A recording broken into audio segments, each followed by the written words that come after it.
novamente mais um vídeo da série Dogmas de Fé. Em nome do Pai, do Filho, do Espírito Santo. Amém. Dogmas de fé, como eu já havia mencionado no primeiro vídeo, né? Vou repetir, porque às vezes as pessoas abrem o vídeo, né, e acham que é uma coisa, né? E na verdade buscam uma coisa que não vão achar aqui, né? Porque aqui eu vou falar sobre o que prega a Santa Igreja Católica sobre dogmas de fé. Ensinamento ou doutrina proposta com autoridade explicitamente pela Igreja como algo revelado por Deus e que se exige a crença de todo aquele que se diz católico. Então hoje a gente vai para o quinto vídeo, né? Então iremos falar sobre dogmas, sobre o Papa e sobre a Igreja. A Igreja, fundada por Deus, o Deus homem, né? Deus e homem, Jesus Cristo. Cristo, então, fundou a Igreja, que ele estabeleceu os fundamentos substanciais da mesma no tocante à doutrina, culto e constituição. Então, muitos, né, pregam várias ideias de como a Igreja de Jesus, a Igreja Católica, surgiu, né? Uns dizem que foi no Pentecostes, né, a menção disso, outros no momento da cruz, né? Outros já afirmam que a Igreja já existe desde o momento da concepção de Jesus no seio da Virgem Maria. Na verdade, todos eles estão corretos, né? A Igreja, ela, a partir do momento que Cristo se fez homem, que se tornou carne, a Igreja já ali começou a existir. Foi se desenvolvendo, né, depois disso, mas ela já iniciou a sua existência juntamente com a encarnação do Verbo, que é Jesus Cristo. Cristo constituiu o apóstolo São Pedro como o primeiro entre os apóstolos e como cabeça visível de toda a Igreja, conferindo-lhe imediata e pessoalmente o primado da jurisdição. Só para constar, no Novo Testamento, o segundo nome que mais aparece em todas as escrituras do Novo Testamento é o nome de São Pedro, né? O primeiro é o nome de Jesus, mas o segundo é o nome de São Pedro. Então, o romano pontífice, ou seja, o Papa, é o sucessor do bem-aventurado Pedro e tem o primado sobre todo o rebanho. Então é ele, né, o sucessor de São Pedro, que tem a coordenação absoluta sobre toda a Igreja. O Papa possui o pleno e supremo poder de jurisdição sobre toda a Igreja, não somente em coisas de fé e costumes, mas também na disciplina e governo da Igreja. Ou seja, ele coordena então toda a Igreja, coordena tudo. Conforme essa declaração, o poder do Papa é de jurisdição universal, supremo, pleno, ordinário, episcopal e imediato. O Papa, ele é infalível sempre que se pronuncia ex cátedra, que seja esse ex cátedra no exercício pleno de ofício, na função de pastor universal da Igreja.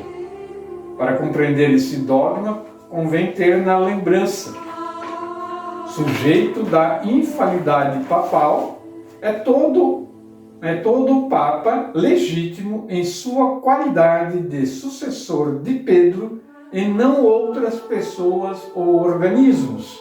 Exemplo, congregações pontificiais, a quem o Papa até pode conferir parte da sua autoridade magistral, mas não tem a infalibilidade papal.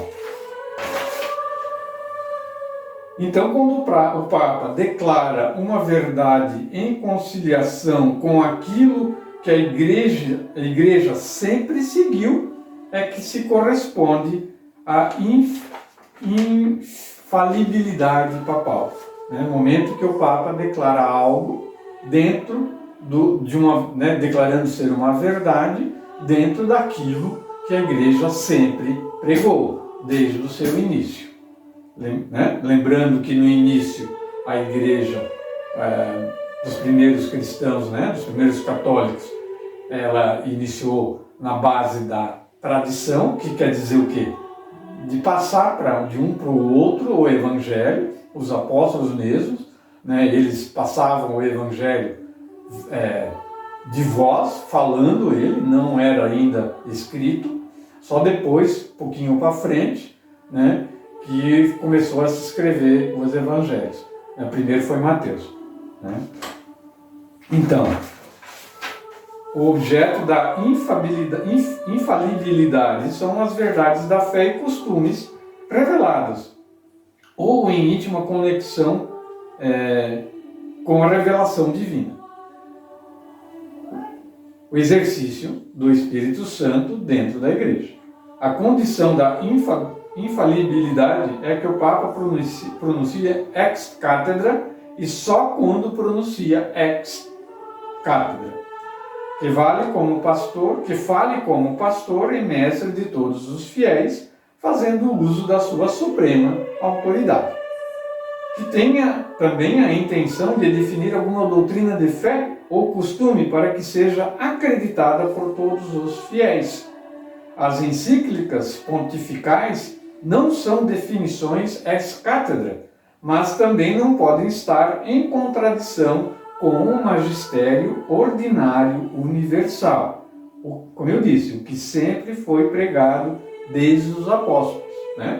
O Papa simplesmente não pode mudar aquilo que os apóstolos pregaram desde o início. Não pode. A razão da infalibilidade é a assistência sobrenatural do Espírito Santo, que preserva o Supremo Mestre da Igreja de todo o erro. Então, o Espírito Santo age no Papa e preserva ele do erro. A consequência da infalibilidade é que a definição ex cátedra dos papas sejam por si mesmas irreformáveis, sem a intervenção ulterior de qualquer autoridade.